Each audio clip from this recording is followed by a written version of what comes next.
यार हमें बात करते कोई 2 हफ्ते हुए हैं और मेरा दिल तुम्हारे लिए बेचैन रहने लगा है। सच बताओ, तुमने जादू सीखा हुआ है ना? तुम्हारे जैसी लड़की मैंने आज तक नहीं देखी।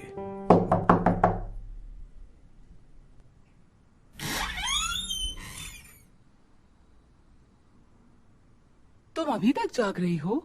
जी अम्मी, बस सोने लगी थी। तुम्हारे कमरे से आवाज आ रही थी। आवाज? मेरी प्यारी बेटी की आवाज।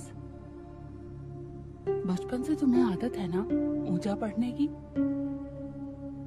मेरी बेटी सो जाओ अब। जी अम्मी।